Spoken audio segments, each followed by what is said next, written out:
What's up people, welcome to today's video. Today we're going to talk about 4 different methods that you can use to help you improve your Bleep test score for your British Army selection process.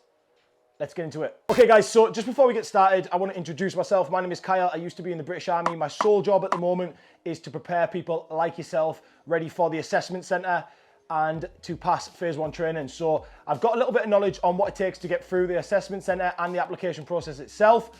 And I've got a little bit of knowledge on the British Army as well. So hopefully by the end of this video, you can go away, utilize the things that I've been talking about and improve your fitness and overall your Bleep test score so that you can get the job that you want to get and pass your assessment centre and get yourself into the British Army. So let's get into the first method.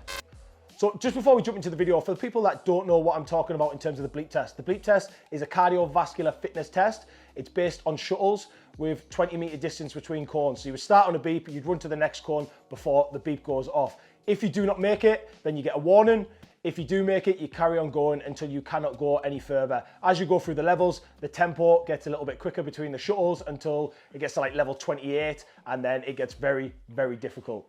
Okay, so the first method that I guarantee a lot of you are probably doing already, that's why I'm going to get it out the way, is the repetition method. You are continuously doing the Bleep test, maybe every day, maybe every other day, to try and improve your Bleep test score. And it's not a bad method at all. However, doing a Bleep test every single day gets repetitive, boring, and sometimes it can sort of come to a screaming halt. You might not be making any progress because you are doing the Bleep test every other day, and you might need to find other ways of stretching and challenging yourself so that you can go on to get them high levels that you want to achieve. So the repetition method is good, however, it gets boring, and at the end of the day, you need to start adding some other stuff in there to help you improve these Bleep test scores. You need to start building some cardiovascular fitness by other methods. So that leads me on to method number 2. Okay, so another method that a lot of you guys are probably using, and I use myself, is just normal running. There's loads of different types of running we can do. I've talked about them in previous videos, from tempo runs, interval runs, just normal steady state runs, hill reps, all them sorts of things that can help you improve your Bleep test score. But the downfall about just doing these normal runs is you are not practicing changing direction, which if you haven't done the Bleep test before, is a vital part of the Bleep test, because it can slow you down a couple of seconds at a time if you're not efficient enough at turning on that beep. So the good bit about running is it's very easy to do, and anyone could do it without any kit or equipment. All you need is a pair of trainers. However, it doesn't implement the things that we need to practice for the Bleep test. So it doesn't need to go overlooked. If you are doing it, then definitely continue to do it, because it is great for cardiovascular fitness and it will set you up for your basic training. However, these next 2 methods are going to be probably one of the things that I would drop in there every now and again to ensure that you are not getting bored and practicing what we need to practice for the Bleep test. Okay, so method number 3, guys, is going to be something that I guarantee 99% of you have never heard of. It's called the yo-yo test, and it is very, very similar to the Bleep test itself. It has a 20-metre shuttle in it, but it also has a different element to it, and it's called a recovery period.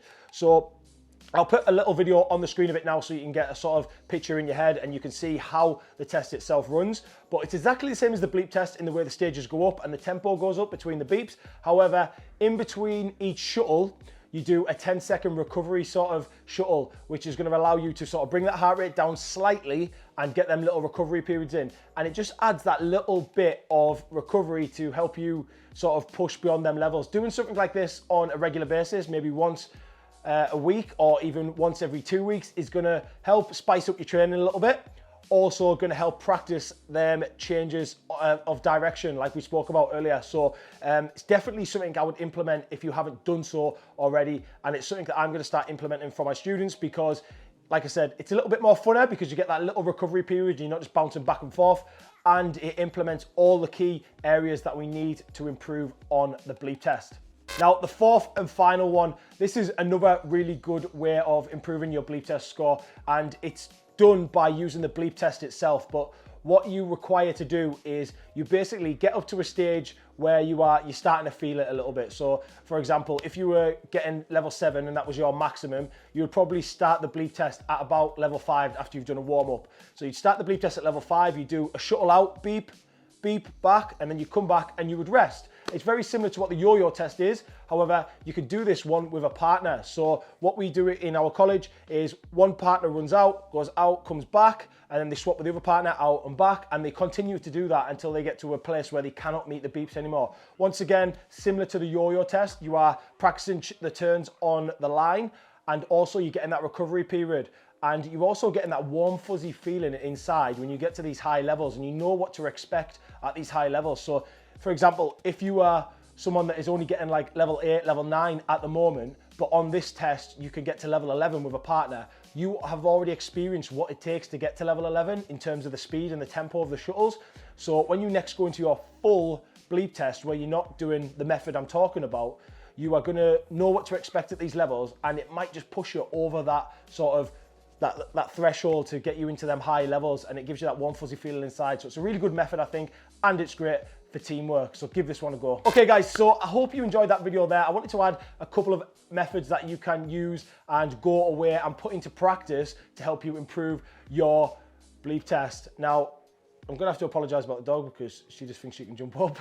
But I hope you go away and use these methods and you can improve your bleep test score. If you did like them, then please drop me a comment down below.